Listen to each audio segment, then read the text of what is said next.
important story in the world, the Wuhan coronavirus. This coronavirus is a catastrophe on the scale of Chernobyl for China. But actually, it's probably worse than Chernobyl, which was localized in its effect. The coronavirus could result in a global pandemic. While you were all sleeping overnight, the number of diagnosed cases in China increased by 30%. Now, let me be clear, that's not new cases, that is just newly admitted cases. It is probably several orders of magnitude higher than that. Also, while you were sleeping, China now has its entire border with Russia closed. 2,600 miles, Russia has closed that border. El Al has shut down travel between Israel and China. Air France has shut down travel between China and France. And that's in addition to all the other countries that have already shut down travel. From what we know so far, and there's still many unknowns, this virus could have both a long incubation period, as much as 14 days, and individuals could be contagious while asymptomatic, which was not the case with SARS in 2003. Furthermore, from some cases, it appears the virus could be aerosolized, which means it doesn't require the kind of contact that you have with, say, a married couple kissing each other or a family living in close quarters in a hotel or apartment, but rather the distances we are all sitting apart right now. Yet China is still lying about all of this. They've been lying about it from the very beginning, and you don't need their history of lying about SARS in 2003, though it is relevant here. You just have to see what's happened over the last 2 months. We now know that the first case manifested no later than December 1, even though China didn't reveal it to the WHO until a month later on December 31st, when they continued to hide it from their own citizens. And they continued to say that it had been contained inside Wuhan.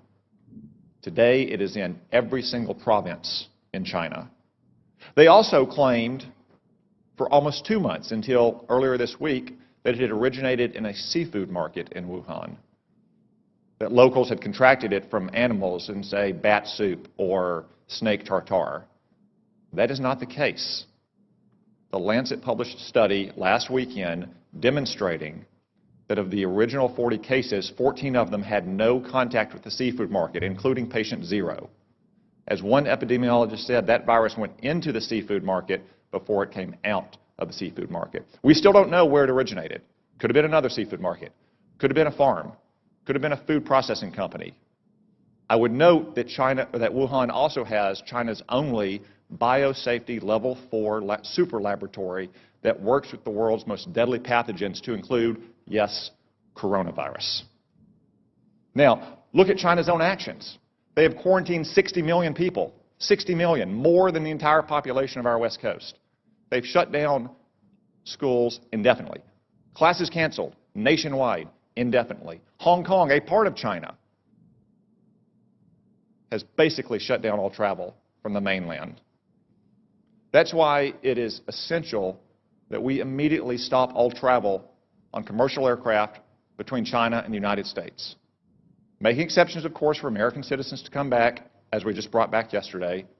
Allowing essential trade to flow as long as crews on ships and aircraft are not allowed to go into the general population in America. And making exceptions, of course, for medical personnel to go into China to try to get a handle on this. It is essential that we take those steps, and essential that we get to the bottom of China's deceit and incompetence on this measure. And gentlemen, I raise this with you because you are responsible in your combatant commands for some countries that have the most fragile public institutions, to include the most fragile public health institutions in the world. So I ask, even though as of this morning there are not yet confirmed cases of coronavirus in your combatant commands, though I suspect there will be soon, what is your assessment about the ability of the governments in your combatant commands to handle a potential global pandemic like this? General Townsend. Thanks, Senator. So there are not, that I'm aware of, any confirmed cases, as you mentioned, but there are some suspected cases. The first report of suspected case I've heard of is in Djibouti, which you would imagine with the significant Chinese presence there. So The capacity of African nations to deal with this problem varies widely. For example, in Eastern Africa, Central East Africa, they've been dealing with Ebola, and they've been dealing with Ebola largely on their own and doing a pretty good job of it, so I think capacity there, but anywhere else in Africa is probably not to that degree. Admiral Fowler. The Venezuela crisis has already strained the social services of many of the nations. As you're aware, Senator, we had to deploy the hospital ship Comfort twice in 1 year to last deployment 12 different nations, and in one 5-day span it can do the equivalent of a whole month for a region of some of the major countries. So I would be extremely concerned. Like General Townsend, the capacities vary widely, but in many cases they're strained and to the limit. I'd be very concerned if we saw this spread. Thank you. As a defensive measure, I'd just say again, it is essential that we shut down all commercial air travel immediately between the United States and China. As an offensive measure, because that probably won't stop it entirely, and because if it becomes a global pandemic, we have to deal with countries with very limited capabilities here.